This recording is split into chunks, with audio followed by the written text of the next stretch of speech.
देखिए तो फाइनली आज ये इस वीक का पहला दिन है और यकीनन जो अनुमान लगाए जा रहे थे, जो बातें की जा रही थी, अभी जब मैं ये वीडियो शूट कर रहा हूँ तो एग्जैक्ट वही चीज़ें, सारी चीज़ें मार्केट में देखने को मिल रही है कि भाई मार्केट में इस हिसाब किताब की तेज़ी देखने को मिलेगी और वो सारी चीज़ें देखने को मिल रही है। अगर आप निफ्टी 50 को उठाकर देखें तो वहाँ पर आपको लगभग 2% की तेज़ी अभी आपको देखने को मिलेगी। उसके बाद बैंक निफ्टी हो गया, सेंसेक्स हो गया, इन सारी जगहों पर 1%, 1.5% से ऊपर की तेज़ी देखने को मिल रही है। बीएससी स्मॉल कैप और मिड कैप की बात करें तो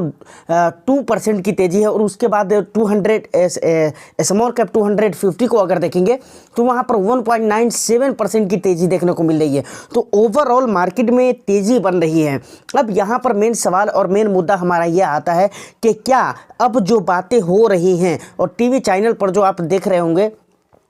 कि शायद अब बुल रन स्टार्ट होने वाला है और इंडियन स्टॉक मार्केट के अंदर एक नई रैली और तगड़ी रैली स्टार्ट होने वाली है। क्या ये हकीकत है? क्या रैली स्टार्ट होगी? अगर होती है तो किस तरह के स्टॉक्स अब चलने वाले हैं, इसके ऊपर हमने कल भी बात किया था। उसके बाद म्यूचुअल फंड इंडस्ट्री में इसका फायदा कौन से लोग उठाएंगे और कौन सा लोग पछताएंगे, तो इन तमाम तर मुद्दों के ऊपर हम डिटेल्स में बात करने वाले हैं। तो वीडियो बहुत इंटरेस्टिंग होगी सर, इसलिए एडवांस में प्लीज़ एक लाइक करके ज़्यादा से ज़्यादा शेयर कर दीजिए। चैनल को अगर अभी तक आपने सब्सक्राइब नहीं किया है तो चैनल को भी जरूर सब्सक्राइब कर ले, क्योंकि इस तरह के इंटरेस्टिंग कंटेंट मैं आपके लिए लेकर आता रहता हूं। तो अब हम स्टार्ट करना चाहेंगे इलेक्शन से। जैसा कि आपको अच्छे से मालूम होगा कि इंडिया के अंदर 2 स्टेट के अंदर इलेक्शन था। सबसे पहला आ जाता है झारखंड और दूसरा महाराष्ट्र। हमारे लिए महाराष्ट्र का जो इलेक्शन था वो बहुत ही ज़्यादा इंपॉर्टेंट था, खासतौर से स्टॉक मार्केट के नज़रिए से अगर उसे देखा जाए तो। रीज़न ये है कि भाई अगर वहाँ की इकोनॉमी, मतलब महाराष्ट्र की जो इकोनॉमी है, फैक्ट्री है, कारोबार है, बिजनेस है, तजारत है,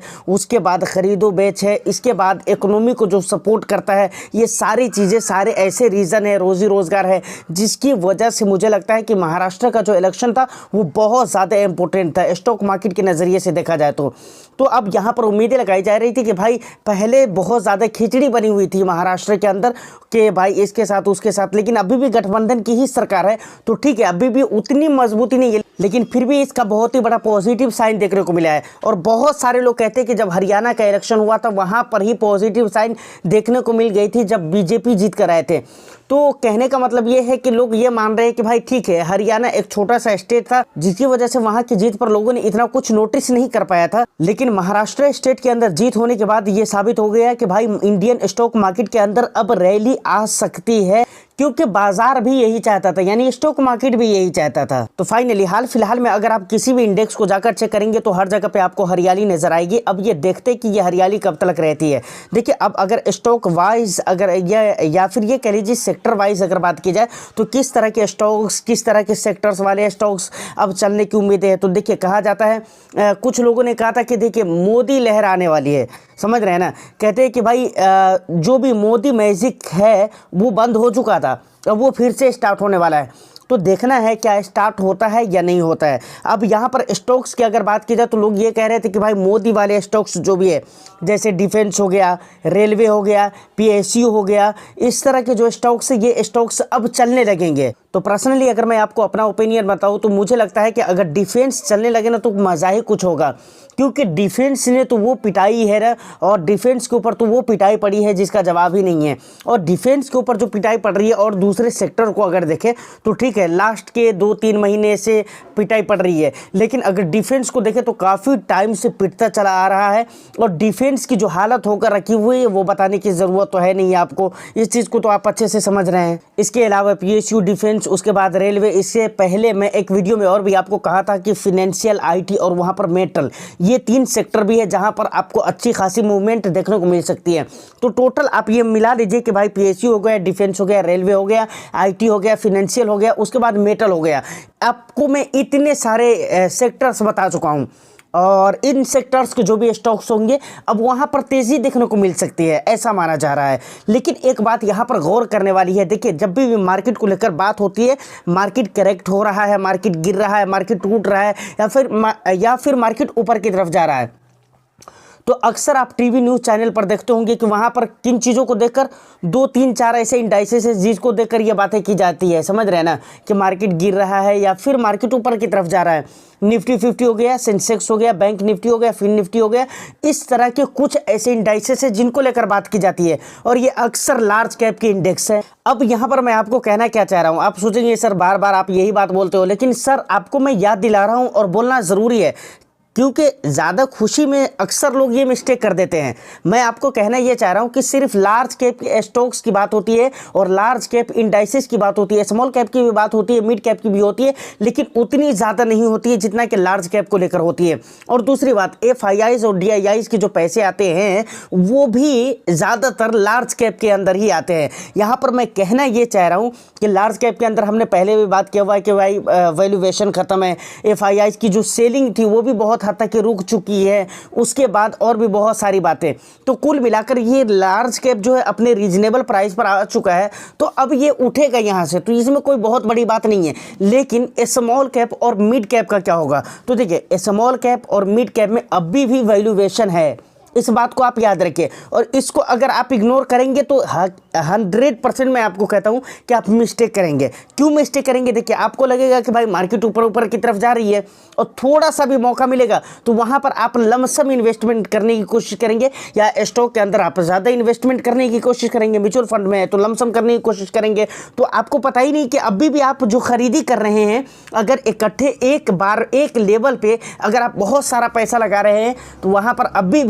भी आपके पैसे हाई वैल्यूएशन पर जा रहे हैं। इस बात का खास ख्याल आपको रखना चाहिए। तो फाइनली लार्ज कैप ठीक है, लार्ज कैप अगर आपको सेलेक्ट करना है तो आप मौका मुनासिब और मौका ऐसा अगर आपको मिलता है मार्केट में तो आप वहां पे पैसे वगैरह ऐड कर सकते हैं, चाहे स्टॉक के अंदर निवेश कर सकते हैं या फिर म्यूचुअल फंड के अंदर आप लमसम वगैरह कर सकते हैं, कोई दिक्कत वाली बात नहीं है। लेकिन मिड कैप और स्मॉल कैप में अभी भी आपको संभाल कर ही और सोच समझ कर ही थोड़ा थोड़ा करके मार्केट में मौका मिले तो ही आपको लमसम या कुछ भी करना है, नहीं तो ऐसा कुछ अभी मत ज़्यादा खुशी में आने की ज़रूरत नहीं है कि भाई मार्केट अब रिकवर हो रही है तो होगी, ऐसा मानकर नहीं चलना है। एक सवाल मैं एक न्यूज़ चैनल पर देख रहा था, भाई पूछा गया, न्यूज़ एंकर ने पूछा था,